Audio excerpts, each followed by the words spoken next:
Shri Venkateswara gold తాకట్టులో ఉన్న మీ బంగారాన్ని విడిపించి కొనబడును. పేర్ని నాని గారు చంద్రబాబు నాయుడు గారు అంటే ఇంత వయసు వచ్చింది ఇంకా చనిపోవా అన్నట్టుగా అన్నారంట. అలా మాట్లాడడం కరెక్టేనా? ఏంటి అసలు? ఒక్కటే అన్న ఏందంటే ఇప్పుడు నువ్వు ఎదుటి వాడిని చావు కోరుకున్నావు అంటే నీ చావు దగ్గర ఉందని అర్థం.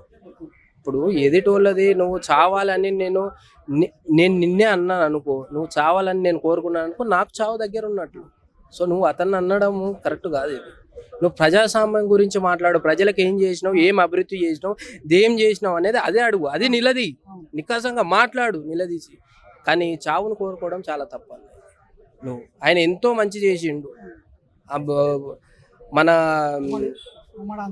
ఉమ్మడి ఆంధ్రప్రదేశ్ ఉన్నప్పుడు ఎన్నెన్నో కార్యక్రమాలు చేసిండు. ఈ రోజు నువ్వు ఏదేదో మాట్లాడి నువ్వు ఇది కాదు అసలు. చావును కోరుకోవడం ఏందన్నా, ఇంట్లో వాళ్ళకు ఈ రోజు రేపు రాజకీయం ఎట్లా అయిపోయిందంటే ఇంట్లో వాళ్ళతోటి రాజకీయం, ఇంటి నుంచి సాగుతుంది రాజకీయం. ఇంట్లో వాళ్ళని తిడితేనే రాజకీయం అవుతుంది. ఇది కాదు. ప్రజాస్వామ్యం గురించి మాట్లాడండి, ప్రజలకి ఏం చేసిండ్రు, రాష్ట్రాన్ని ఏం డెవలప్ చేసిండ్రు, ఇది మాట్లాడాల్సింది. చావును కోరుకోవడం కాదు, చాలా తప్పు. ఇది దుర్మార్గం గీట మేము ఖండిస్తున్నాం. దీన్ని క్షమాపణ చెప్పాలి చంద్రబాబు నాయుడు కానీ.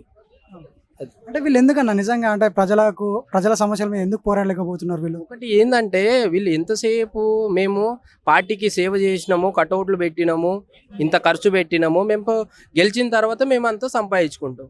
మేము ఏదైతే పార్టీకి సేవ చేసినామో, జెండాలు మోసినామో, కార్యకర్తలను పెట్టి డబ్బులు తెచ్చినామో, ఎన్నో లక్షల రూపాయలలో మేము ఖర్చు పెట్టి గెలిచినాం. మళ్ళీ ఆ డబ్బులు తిరిగి సంపాదించుకుంటున్నాం రాజకీయంలో గెలిచిన తర్వాత. ఇది మాత్రమే వాళ్ళ లక్ష్యం తప్పితే ప్రజలకు మంచి చేసిన నాయకుడు ఇంతవరకు రాలే. ఒక్కరిని చూస్తున్నా మొన్న పవన్ కళ్యాణ్ అన్న, నిజంగా అన్న గొప్ప వ్యక్తి. ఈరోజు ప్రజల నుంచి పుట్టుకొచ్చిన వ్యక్తి పవన్ కళ్యాణ్ అన్న. పేద ప్రజలకు అండగా ఉంటుండు ఆయన ఒక్క నాయకుడు. ఆయనను చూస్తున్నా. ఇంకా మిగతా వాళ్ళు అంటే అసలు ఎంతసేపు మనం ఎంత పెట్టుబడి ఎంత పెట్టినాం, మళ్ళీ ఎంత రాబట్టుకోవాలి, ఎంత కలెక్షన్లు మనం రాబట్టుకోవాలి అనేది వీళ్ళ రాజకీయ లక్ష్యం ఉందన్న. అలాగే ఇంకొకటి పేర్ని నాని గారు ఏమన్నారంటే ఇప్పుడు వాళ్ళ రాజ్యం నడుస్తుంది, నెక్స్ట్ మన రాజ్యం కూడా వస్తుంది, అప్పుడు నైట్ చేయండి తెలియనాటిగా మళ్ళీ వెళ్ళిపోండి అని చెప్పేసి అన్నారు. నువ్వు ఇంత దురుసుగా మాట్లాడి నువ్వు ఇట్లా ప్రజాస్వామ్యంలో ఏది పడితే అది ఇట్లా మాట్లాడితే నిన్ను నెక్స్ట్ పార్టీ ఉంటుందో లేదో అది గుర్తుపెట్టుకో. ఇప్పటికే పవన్ కళ్యాణ్ అన్న జగన్ పాతాళానికి తొక్కేస్తా అన్నాడు, తొక్కేసి. మళ్ళీ ఈరోజు నువ్వు ఇట్లా మాట్లాడితే నువ్వు చంద్రబాబు నాయుడు గారి గురించి చావును కోరుకున్నావంటే నీ చావు దగ్గర ఉంది. నీ పార్టీ ఉంటుందో లేదో అది చూసుకో ముందు.